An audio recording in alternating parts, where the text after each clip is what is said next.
Well, how did you like that accidental tease? Yeah, it was a bit of a scare at my end. My phone suddenly announced that it was overheating because the sun was hitting the glass of my social media device, shutting down my communication, preventing me from sharing my lecture any further. So I moved inside here now, and I do want to continue on with what happens in Mexico almost anywhere you go. There's a lot of sharing of food that goes on. You sit down for a few minutes, out come the chips, out come the guacamole, out comes the sour cream, out comes lots of different kinds of things down here, burritos, tortillas, they have shrimp tacos, shrimp, seafood, it just keeps coming out. Beer comes out, water comes out. Mexicans are extremely generous with their food, and you know what that's like when you sit down and you share your food with somebody. Food is one of the things that brings human beings together better than anything else without any motives behind it in most cases, unless capitalism's in there. Food is a way that we share. And so Fuchs' criticism is that when you talk about sharing as a morally neutral idea, that hey, it's just allowing you to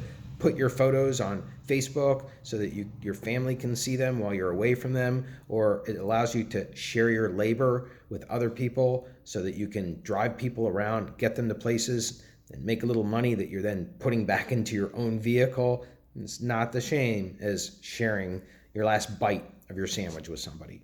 And now let's go on to our final concept for today, which is to start to move us towards another way of looking at the way that social media could be structured, and indeed society itself, so that we're not just left with this takedown with no replacement, with no solution. So let's judge for ourselves, and you for yourself, whether Fuchs is going to make the case. It's going to take a couple more chapters to do this. So he's talking first about an alternative sharing economy that's beyond capitalism, an alternative economy beyond capitalism. And he starts out with an author, it's the only one I mentioned in this class, Ledbetter, who presents a very, again, rosy scenario about the sharing economy. Fuchs takes him down to make Fuchs's alternative case. So let's start with the alternative case. And the first is that let's understand that capitalism equals imperialism. The very nature of capitalism is it has to be accumulated for the system not to cease to exist. That's the nature of it. So it's like Pac-Man. It's like it has to, otherwise it shuts down. So it's going to be imperialistic. It's going to move into other countries. It's going to colonize public media. It's going to be like that. It's very aggressive.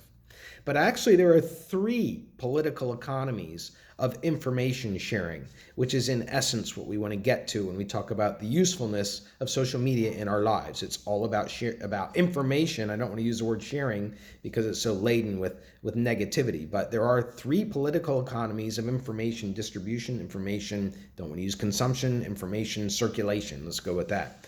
And Fuchs talks about these. There's a private one. That's what we've been talking about the whole way along in this class. Private media, private ownership, profit making, neoliberal ideology. That's private making. Then you have public. You see that on the communist side of things is where you have the government, not just communist, you have it in Britain too, you have it in the socialist countries. You have government funded, government guaranteed, like the BBC World Service, if you're familiar with that. That would be public on the television side of broadcasting.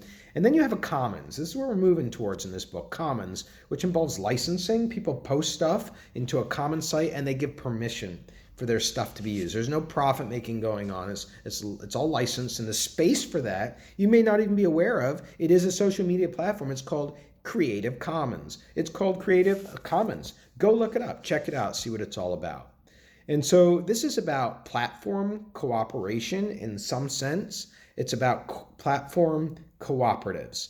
It's a way of running platforms where the people, the citizens, take ownership of and control of the means of production and exclude profit making from posting social media content. But Fuchs says there's a problem with that. It's a problem with that because when you have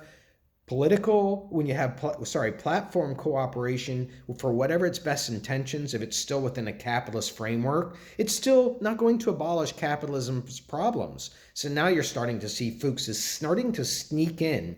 He's arguing for a much larger picture here in terms of his book and the narrative that he develops. He's not just critiquing social media according to a critical political economy perspective. He's starting to now make the case capitalism needs to be fundamentally push, squeeze. Let's see what happens. We'll have to stay tuned for that. And one of his ideas is that we don't need ride sharing like Uber and Lyft. We need free public transportation. That's what we need. Why do we need cars on the road? We need free public transportation. Free in the sense that the government will make sure it happens, but our taxes pay for it.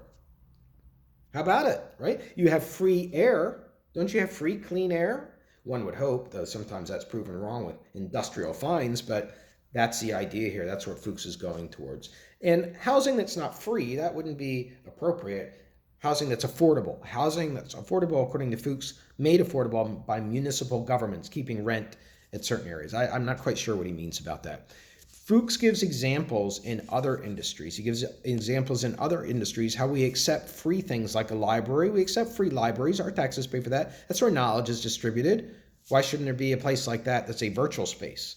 Why shouldn't there be a situation like that where people get around, move around, and then stay overnight? Those are two fundamental behaviors that human beings need to be able to do in a healthy way in order to have a happy quality of life, to move around, transportation, and to stay in places. That's both Uber and its Airbnb, but the way that's embodied is not the way that Fuchs thinks it should go because it's going to operate in the capitalist framework. And we're going to finish with a quote for class. Today here he says, "The sharing economy is an expression of how capitalist development socializes the forces of production that within class relations foster new forms of exploitation of the commons and the public, but have the potential to become the foundation of a democratic, commons-based economy and society."